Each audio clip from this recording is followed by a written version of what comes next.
Pedophilia, robbery, rape, slave trading, terror, and torture. These are the things you read about when you read Muslim sources on the life of Muhammad. Sadly, Muslims don't read their own sources. They blindly listen to their leaders and apologists who tell them that Muhammad was the most wonderful man who ever lived. Since Muslims will never hear the truth about their prophet from their leaders and apologists, and since nothing you can do will ever convince them to open up some books and read about the man they're trusting to guide them to paradise, the task falls to us to tell them the facts about Muhammad. Rita asks, "Sir, can you please give me the verse in which Muhammad beats a man for money? I've wanted to show your videos to my Muslim friend." Well, Rita, I didn't say that Muhammad beat a man for money.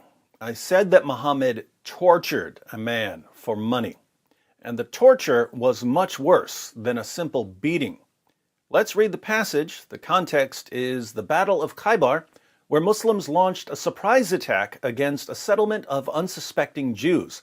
Muslims defeated the Jews and wanted their treasure. A Jewish man named Kanana knew where the treasure was hidden. Ibn Asaq, page 515. Kanana ibn al-Rabi, who had the custody of the treasure of Banu al-Nadir, was brought to the apostle, who asked him about it. He denied that he knew where it was. A Jew came, Tabari says was brought, to the apostle and said that he had seen Kanana going round a certain ruin every morning early. When the apostle said to Kanana, "Do you know that if we find you have it, I shall kill you?" he said, "Yes." The apostle gave orders that the ruin was to be excavated, and some of the treasure was found. When he asked him about the rest, he refused to produce it. So the apostle gave orders to al-Zubair ibn al-Awam, "Torture him until you extract what he has." So he kindled a fire with flint and steel on his chest until he was nearly dead.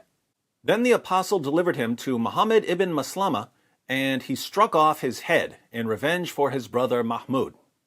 So Kanana knew where the treasure was hidden, but he refused to tell Muhammad.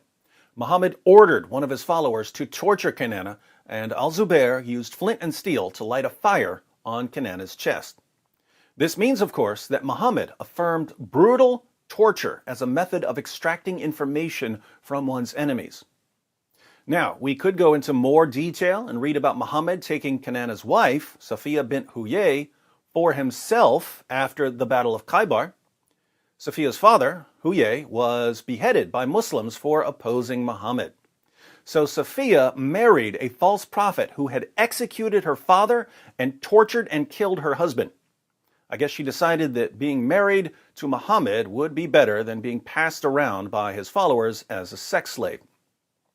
We could go into that, but I was only asked to provide a source on Muhammad torturing a Jewish man for money. For you fans of justice, however, I'll point out that there is an element of poetic justice in this story, because another widow at Khaybar, Zainab bint al-Harith, whose husband and father, like those of Safiya, were killed by Muslims, didn't marry Muhammad. Instead, she offered to cook him dinner.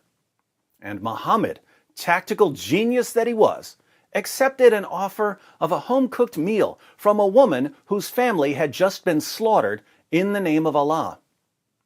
Needless to say, the food was poisoned. Muhammad spit most of it out, but the damage was done. The Prophet of Islam spent the next 3 years in pain and eventually died, wallowing in freakish misery from the internal damage caused by the poison. Muhammad suffered far more than Kanana did. What's the moral of the story? You reap what you sow, Muhammad. You reap what you sow.